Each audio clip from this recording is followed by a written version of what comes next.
गीत गाने के लिए। तो बोल आता नहीं है, सीख लेंगे का? नहीं तो तुम सब क्या आता है तो तुम ही सब सिखा दो। पढ़ने लिखने से अच्छा है कि गीते गाएंगे।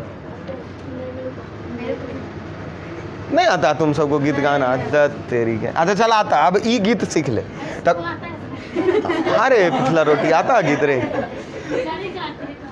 आई सी रोडों पर गईते रहती है, आज तेरी के निकली और गीत गा रहे हैं। मतलब रास्तों में जाते जाते गईते रहती है की रे। अच्छा चलो, अरे आना चाहिए रे बेवकूफ। हम सब का सामाजिक, हम अब बताओ हमारे जो समाज में जो चलता हुए नहीं हम चीज जानेंगे तो तुम सब तो बकलोल हो जाएगा फिर। अब पता चला कि पड़ेगा तिलक का तुम छेका वाला गीत गावे लगेगा। अब मतलब अगर हल्दी का अलसा हो रहा तो सिंदूरदान वाला गीत गावे लग जाना। अरे अलबला आता है जो अच्छा बात है, नहीं आता है जो बुरा बात है। तो सबसे पहले हम सब देखिए क्या जिक्र करने वाले हैं। तो मतलब सबसे पहले उत्तल दर्पण, मतलब देखिए यहाँ तक हमने किया क्या था पिछली बार क्लास में कि सभी का हम सब लोग क्या पढ़े थे, मतलब प्रतिबिंब किस तरीके से प्राप्त होगा, जो कंडीशन हम पढ़ चुके थे। सभी का प्रतिबिंब प्राप्त का कंडीशन क्या हुए थे, पढ़ चुके थे कि मतलब कौन वस्तु को कहाँ रखेंगे तो किस तरीके का प्रतिबिंब बनेगा, ये तो हमने पढ़ लिया था। जैसे कि इसमें हमने एक ट्रिक बताया था। क्या ट्रिक बताया था? उत्तल और अवतल दोनों के लिए कि अगर कोई भी वस्तु फोकस पे रहता है तो उसका प्रतिबिंब कहाँ बनेगा? अनंत पे बनेगा। वो लॉजिक भूल गया कि अनंत वाला फोकस, अब फोकस वाला अनंत। बहुत अच्छा। अब अच्छा एक चीज हमें बताना कि उत्तल दर्पण से बना प्रतिबिंब हमेशा कैसा प्राप्त होता है? काल्पनिक प्राप्त होगा और सीधा प्राप्त होगा। दर्पण के किस तरफ? पीछे प्राप्त होगा। तो बस अब बताओ कि वस्तु से बड़ा बनेगा या छोटा? तो वस्तु से हमेशा कैसा प्रतिबिंब बनता है? ये सब कॉमन चीज याद रखना। कॉमन चीज क्या रखना? याद रखना। अब देखिए बाबू, हम सब आज के क्लास में क्या करने वाले हैं कि उत्तल दर्पण और अवतल दर्पण के पहले उपयोग देख लो। अर्थात उत्तल दर्पण के उपयोग पहले कहाँ कहाँ बताएं? तो गाड़ी के साइड मिरर, गाड़ी के अर्थात मोटरसाइकिल के साइड में जो आईना लगा हुआ रहती है वो कौन मिरर रहता है? उत्तल दर्पण। कौन दर्पण बाबू? उत्तल दर्पण। अर्थात जाहिर सी बात, इतना कल्पना जरूर तुम करना कि जब कोई वस्तु हमें छोटा दिखे और ढेर दूर तक कैप्चर करे, वहाँ पर कौन दर्पण? उत्तल दर्पण। कौन दर्पण बाबू? उत्तल दर्पण। क्योंकि हमने अभी बोला था कि उत्तल दर्पण से बने प्रतिबिंब हमेशा छोटी होती है और काल्पनिक होती है। तो छोटी होती है ना, तो जाहिर सी बात जब छोटी होगी तो ढेर दूर का कैप्चर करेगा। जैसे कि हम देखो गाड़ी मोटरसाइकिल के पीछे जो आईना लगल है, उसी आईना में देखेंगे तो पीछे का ढेर दूर कवर हो जाता है। गाछ वृक्ष वगैरह, आदमी कौन आ रहा, गाड़ी कितना दूर है, सब ना कवर हो जाता है। तो इसीलिए वहाँ पर कौन दर्पण? उत्तल दर्पण। उत्तल और उत्तल दर्पण का उपयोग हमने क्या बताया था? उत्तल दर्पण का स्ट्रीट लाइट, स्ट्रीट लाइट मतलब सड़क या गली में जो इस तरीके से देखे हैं लाइट जो लगा हुआ रहता, ऐसा नहीं रहता दिया हुआ, तो स्ट्रीट लाइट में कौन दर्पण? क्यों? क्योंकि वो फैलाने का काम, क्यों वह फैलता। तो स्ट्रीट लाइट कहाँ? गली में, सड़क में हो गया ना बाबू। मोटरसाइकिल, बस या ट्रक के साइड मिरर तो हमने पढ़ लिया। उसके बाद क्या बताए थे? किसी वस्तु का अगर हमें हमेशा सीधा प्रतिबिंब प्राप्त करना, हमेशा, तो हम जाहिर सी बात कौन दर्पण का उपयोग करेंगे? उत्तल दर्पण। क्वेश्चन देखो कैसे घुमा के तुमसे पूछेगा कि हम किसी वस्तु का सीधा प्रतिबिंब प्राप्त करना है तो हमेशा कौन दर्पण का उपयोग करते हैं? उत्तल दर्पण का प्रयोग करते हैं। और किसी वस्तु का छोटा प्रतिबिंब प्राप्त करना फिर भी उत्तल दर्पण। किसका बाबू? उत्तल दर्पण का। उत्तल दर्पण का प्रयोग हमने देख लिया। अब आती है कौन दर्पण? अवतल। उत्तल दर्पण का सबसे फेमस प्रयोग साइड मिरर, याद रखना। सबसे फेमस ऑब्जेक्टिव क्वेश्चन पूछता है कि गाड़ी के साइड मिरर में कौन दर्पण? ऑब्जेक्टिव में 1 नंबर कंप्लीट यहीं से। अब आते हैं अवतल दर्पण। तो अवतल दर्पण में पहले हजामती दर्पण कहा जाता। कौन दर्पण बाबू? हजामती दर्पण में समझता है ना? हजामती मिस मतलब नाई के दुकान में जो होता। क्यों होता है? क्योंकि यह चेहरा को सीधा बड़ा करके दिखाएगा, तब ना। तो तुम गोरा भी कर देता है जर्मनी कि नहीं करता है?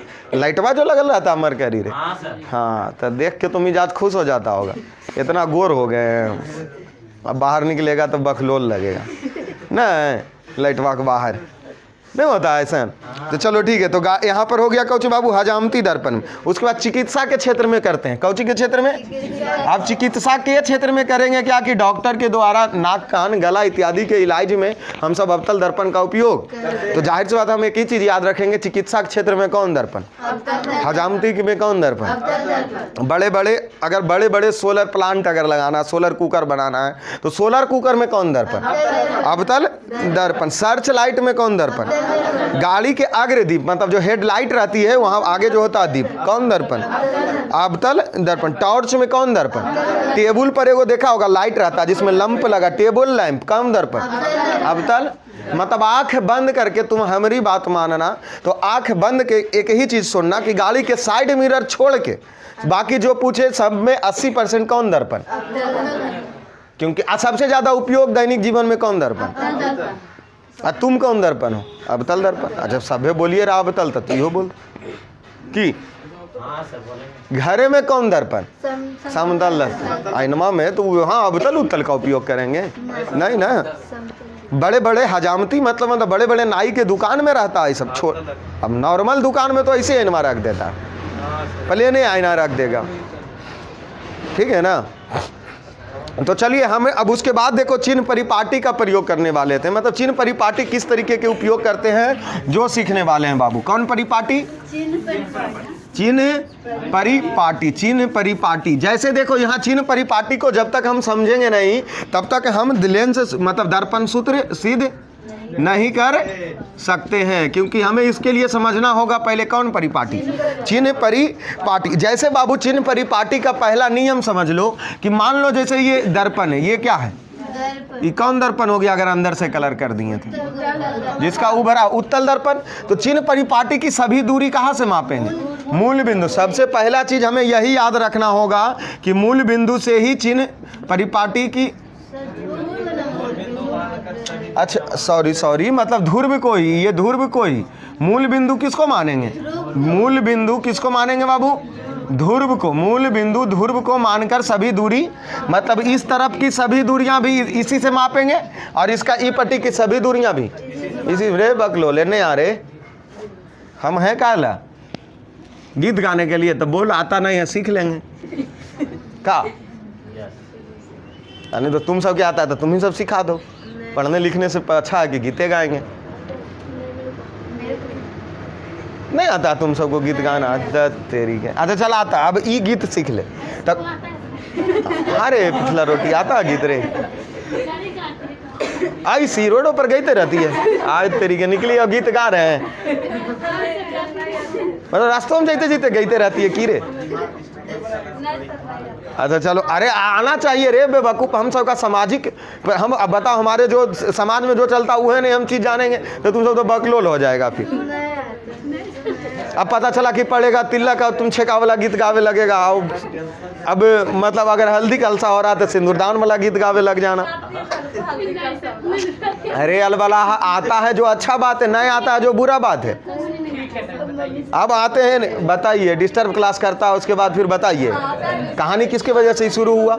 इस सब के वजह से बकलोल के तरह अपने। चल मूल बिंदु से दूरी मापेंगे, कहाँ से मापेंगे? मूल बिंदु से ही क्या मापते हैं बाबू? मतलब अरे मूल बिंदु ध्रुव को मानकर सभी दूरियां मापते हैं। मूल बिंदु किसको मानेंगे? ध्रुव को। मूल बिंदु किसको मानेंगे? ध्रुव को। और ध्रुव से ही सभी दूरी, तो मूल बिंदु क्या हुआ? ध्रुव हुआ। मूल बिंदु क्या हुआ? दर्पण के लिए मूल बिंदु कौन किसको माने? ध्रुव को। और ध्रुव को ही मान करके सभी दूरियां मापेंगे और जिसको ही पोल कहते तो यहाँ से ही दूरी मापेंगे। नंबर दूसरा देखो, आपतित किरण। आपतित किरण की दिशा में मापी गई सभी दूरियां धनात्मक होती है। ऐसे आपतित किरण ऐसे नहीं आता है, तो इस दिशा में जितना भी दूरी मापेंगे ये कौची होगा? मतलब अरे आपतित किरण इधर ही ना जा रहा बाबू, तो इसकी दिशा में मापी गई सभी दूरियां। मतलब अभी तो दूसरा तय हो गया कि आपतित किरण जिस दिशा में जा रही है उस दिशा की मापी गई सभी दूरियां धनात्मक। उसके बाद क्या बता रहे हैं? और उसके बाद दूसरा क्या बता? आपतित की विपरीत दिशा में, तो ई पट्टी हमेशा ऋणात्मक दूरी। मूल बिंदु के ई पट्टी हमेशा कौन दूरी? अर्थात ध्रुव के हमेशा बाईं तरफ कौन दूरी? ऋणात्मक दूरी। सही है। अब तीसरा क्या बताए हैं? चौथा ये तो हो गया। अब देखो इसके लंबवत, अरे ये जो मुख्य अक्ष या प्रधान अक्ष है इसके लंबवत ऊपर जाओ, इसके लंबवत ऊपर जाओ तो हमेशा धनात्मक और इसके नीचे हमेशा आओ तो ऋणात्मक होती है। ये कंप्लीट है, ऊपर में धनात्मक और नीचे में ऋणात्मक। यहाँ तक ये 5 जानकारियाँ हमको चाहिए कौन सी बाबू? कि कोई भी चाहिए जानकारी है कि कोई भी चिन्ह परिपाटी का उपयोग मूल बिंदु ध्रुव को मानते हैं, ध्रुव को मानते हैं। ठीक है, कोई भी दूरी मापेंगे तो दर्पण के किस बिंदु से? ध्रुव से ही मापेंगे और उसी को मूल बिंदु मापे। आपतित किरण जिस दिशा में गई उधर धनात्मक और आपतित किरण के विपरीत दिशा में ऋणात्मक। प्रधान अक्ष मतलब जो लेंस के बीच से प्रधान अक्ष है, इसके ऊपर में धनात्मक और नीचे में 5 पॉइंट्स हमको याद ना हो गया। बहुत अच्छा। अब फिर से आगे हम बढ़ते हैं इस चीज़ों को चिन्ह परिपाटी में ही। जैसे देखो पहले हमको बहुत सारा चीज याद ये रखना होगा बाबू कि जैसे पहले वस्तु की ऊंचाई कौची से सूचित करेंगे? वस्तु की ऊंचाई बाबू h1। एकदम, हाँ हाँ हाँ, तुम ही सब तो होशियारे हो। अब वस्तु की दूरी, वस्तु की प्रतिबिंब दूरी, तब प्रतिबिंब दूरी। बाप रे बाप, एकदम तू सब तो रिकॉर्ड तोड़ देता है। यह की चीज तो याद था, वाह यह याद था रे। अब हम सब आते हैं, आओ कौन सी था इसमें मापना? प्रतिबिंब दूरी, वस्तु दूरी हो गया ना, वस्तु की ऊंचाई हो गया ना। उसके बाद हम सब वक्रता त्रिज्या, वक्रता त्रिज्या आर न हो गया। और कौन सी था एगो जिसको एफ से तो हो गया वक्रता त्रिज्या। फोकस दूरी, कौन दूरी बाबू? फोकस दूरी छोटकी। बस इतना ही चीज पहले हम सबके था। लेकिन अब बात रही कि इसको समझना कैसे है। इसको समझना तो सबसे पहले आसन के ले लें, वस्तु की ऊंचाई कैसे समझना है, अब प्रतिबिंब की ऊंचाई कैसे समझना। अरे भाई वस्तु जितना ऊंचा अब प्रतिबिंब जितना बना। अब देखो इसका कंडीशन क्या होगा, पहले समझो तुम। सबसे पहले कौन दर्पण ले ले? सबसे पहले हम लेके पढ़ लेते हैं, नहीं आसन का ले लो, उत्तल। अरे उत्तल दर्पण आसान इसलिए है क्योंकि इसमें प्रतिबिंब कई गो बनता? दो गो बनता है, तो टेंशन मुक्त हो जाएंगे एक बार पढ़ लिख के। अब हमेशा देखो पहले हम ही बना लिए, ये कौन दर्पण बना लिए? कैसे याद रखा तुम सब? उत्तल दर्पण किसे कहते? ऊ से और ऊ से। बहुत अच्छा। ई कौन अक्ष? ई कौन बिंदु? ध्रुव। अमूल बिंदु ध्रुव को ही कहते हैं। अब सभ्य दूरी है जैसे मापेंगे। सबसे पहले इसमें प्रतिबिंब जो उत्तल दर्पण है बाबू, उत्तल दर्पण में प्रतिबिंब हमेशा दर्पण के बाईं तरफ, पीछे या आगे। अब यहाँ देख, दर्पण के आगे रे बकलोल, फिर दर्पण के सामने सतह ही ना हुआ रे, अब पीछे भाग ही ना हुआ रे। तो यहाँ तो आगे ना रख रहे, दर्पण के सामने ना वस्तु रख रहे हैं, दर्पण के पीछे, दर्पण के पीछे, दर्पण के पीछे। यहाँ हम अभी प्रतिबिंब बना कहाँ रहे? अभी तो पहले वस्तु ये रखे। अरे अलवाला हाथ, तुम की गाना गा रहा था तो हम सब हल्ला कर रहे थे। इन्हें पहले सीखे के तो बीच में हल्ला काहे कर रहे हैं? आओ यहाँ सी है, यहाँ कौन सी है? उल्टा लिखे हैं। अच्छा पहले एफ लिखेंगे, अब फिर कौन सी लिखेंगे? अब आजा, अब आजा बकलोल। ई पट्टी के सभी दूरी कौन सी होगा? हम जानते हैं धनात्मक होगा, मतलब चलो प्लस ही लिख देते हैं। ई पट्टी के सभी दूरी। अब तुम एगो चीज पहले फोकस करो, ये वस्तु है तो वस्तु ऊपर खड़ा h1, h1 की दूरी क्या होगा? h1 प्लस में होगा, वस्तु की ऊंचाई तो प्लस में मापे।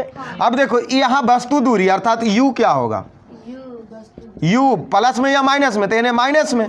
उत्तल दर्पण के हम तुमको परिपाटी सिर्फ समझा रहे हैं कि यहाँ वस्तु h1 जो प्लस में होगा, यहाँ वस्तु दूरी क्या हो गया? ई पट्टी आया तो माइनस हो गया कि नहीं हो गया? और इसका प्रतिबिंब तो ये नहीं ना बनता h2, तो जब भी प्रतिबिंब h2 बनेगा तो वो हमेशा धनात्मक बनेगा। दूसरी चीज कि प्रतिबिंब हमेशा सीधा बनता है, तो h2 भी क्या होगा? धनात्मक ही होगा। h2 भी क्या होगा? धनात्मक ही। अच्छा इसका फोकस क्या होगा? ऋणात्मक की धनात्मक? तो फोकस हमेशा धनात्मक हुआ वक्रता केंद्र, अर्थात अब फोकस दूरी कौन सी हुआ? इसका फोकस दूरी एफ, धनात्मक की ऋणात्मक? उत्तल दर्पण की फोकस दूरी हमेशा धनात्मक होती है। क्यों? क्योंकि इसकी दर्पण की पीछे होती है और दर्पण की पीछे मापी गई सभी दूरियां। अब इसकी वक्रता त्रिज्या यार क्या होगा? धनात्मक। क्यों? क्योंकि फोकस दूरी हमेशा धनात्मक है तो वक्रता त्रिज्या भी धनात्मक ही होगी। ये उत्तल दर्पण वाला चीज समझ में आ गया ना? उत्तल दर्पण में हमेशा वस्तु की ऊंचाई धनात्मक, वस्तु की दूरी ऋणात्मक, हमेशा फोकस दूरी, वक्रता त्रिज्या वस्तु की ऊंचाई, क्यों? क्योंकि सब सभ्य दर्पण के कहाँ है? पीछे। कॉमन चीज इतना याद रखना हमको, ठीक है। और सभ्य दूरी मापे कौची से? ध्रुव से। सभ्य दूरी मापे कौची से? अब बात आती है बाबू किसको समझना? अवतल। अवतल लो, अवतल दर्पण बना दिए, बाहर से न रंग दें, मतलब इसके परिवर्तक सतह यह धसल है कि नहीं है? इन्हें कौची हो गया? एफ, और यहाँ कौची हो गया?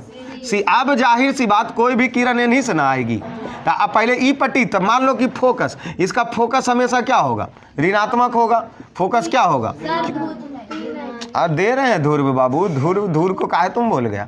तो देखो इसका फोकस, त्रिज्या क्या हो गया? ये भी, क्योंकि आपतित किरण के विपरीत दिशा में है तो ये भी ऋणात्मक हो गया।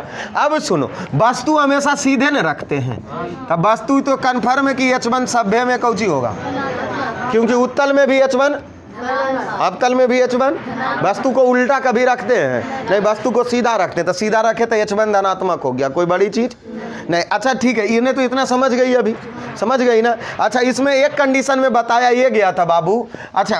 अच्छा, इसका प्रतिबिंब हमेशा कौची होगा? प्रतिबिंब दूरी, मतलब भी बराबर क्या होता? अच्छा, प्रतिबिंब दूरी भी ये ना होगा बाबू? तब प्रतिबिंब दूरी, सबसे पहले ये चीज फोकस करो कि ई पट्टी इसका धनात्मक है, तो दर्पण के पीछे, ये दर्पण के पीछे ना हो गया, तो दर्पण के पीछे एक कंडीशन में ना बना था प्रतिबिंब, कि जब वस्तु को ध्रुव और फोकस के बीच रखे थे, ध्रुव और फोकस के बीच रखे थे, तब इसका प्रतिबिंब दूरी, तब मतलब कंडीशन ही तो तय है बाबू कि इसमें जो हमारा भी है वो धनात्मक होगा। भी हमेशा एगो में कौची होगा?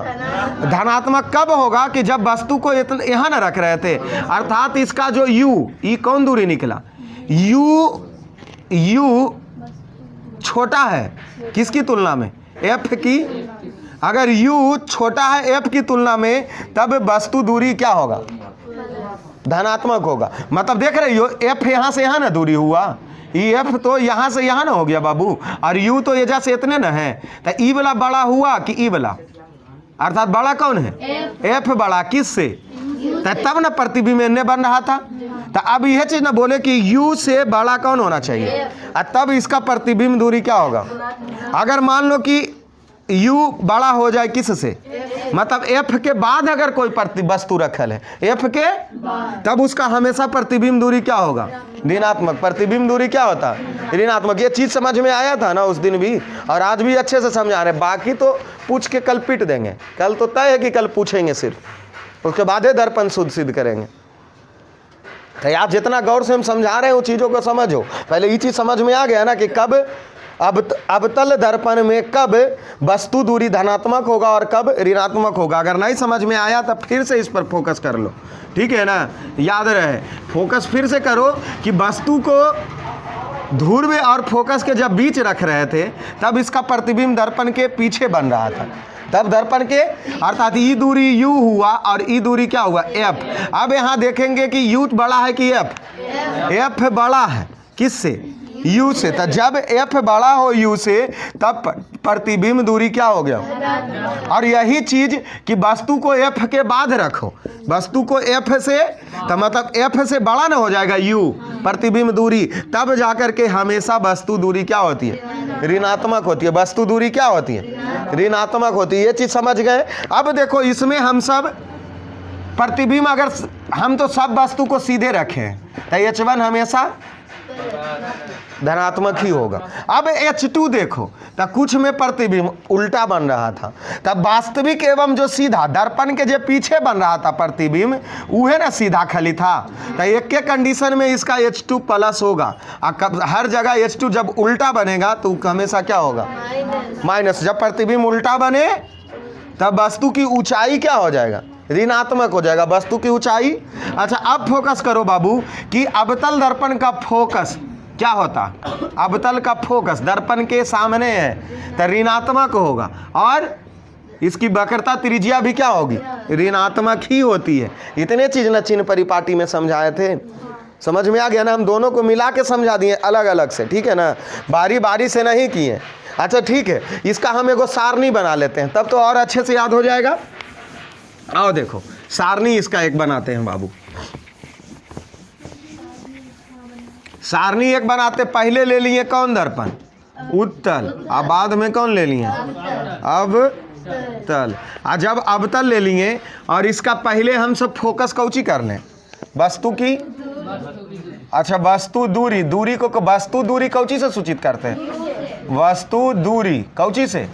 यू से। अब एक चीज देखो बाबू कि वस्तु को हमेशा दर्पण के कहाँ रख रहे थे? सामने ही नहीं रखेंगे, ताकि हम आईना के पीछे जाके अपना शक्ल देखेंगे, देखते हैं कैसन लग रहे हैं, तब बकलोल की तरह।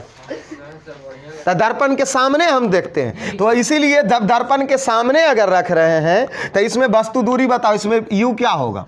उत्तल दर्पण में यू क्या होगा? अच्छा यू माइनस होगा। अब इसमें क्या होगा? इसका भी यू माइनस ही होगा। क्यों? क्योंकि सभे दर्पण के कहाँ रख रहे थे? सामने ही रख रहे थे। कोई दिक्कत इसको समझने में? मतलब एक चीज तो क्लियर हमारा हो गया कि वस्तु की दूरी, वस्तु की बाबू वस्तु दूरी यू हमेशा दोनों में क्या होगा? अब आती है फिर समझना किसका? प्रतिबिंब दूरी या फोकस दूरी। अच्छा लो पहले फोकसेल समझ लो। तब फोकस दूरी को कौची से सूचित करते हैं? छोटकी एफ ना। तब फोकस दूरी, तो जाहिर सी बात कि उत्तल दर्पण का फोकस, उत्तल दर्पण का फोकस क्या होगा? उत्तल का फोकस पहले फिगर भी देख लो, नहीं तो था तुमको, नहीं तो अगर कंफ्यूज है।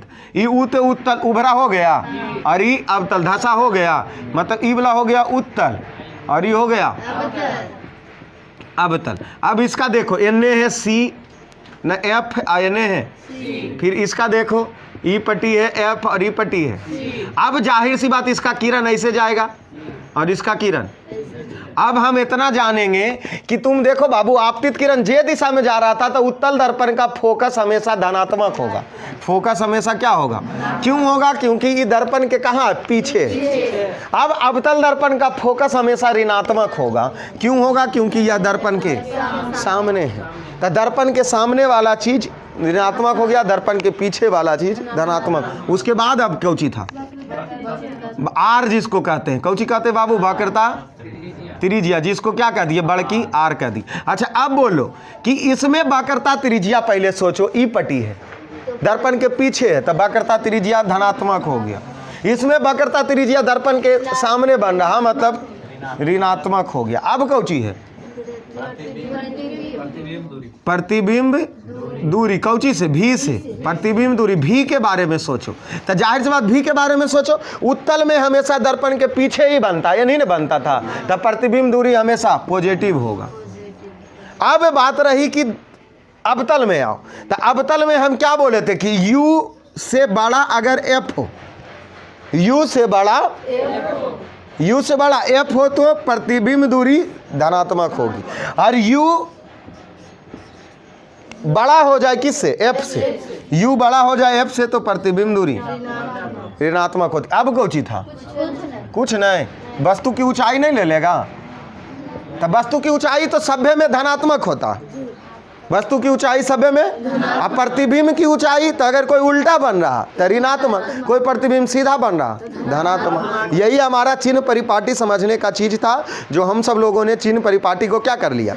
समझ लिया। अब हम जब चिन्ह परिपाटी समझ चुके हैं तो कल से पढ़ना क्या शुरू करेंगे? कल इसमें दर्पण सूत्र, दर्पण और दर्पण सूत्र को एक बार उत्तल से और दूसरी बार अवतल से, दोनों अलग अलग बार सिद्ध करेंगे। तो आज इसमें इतना ही।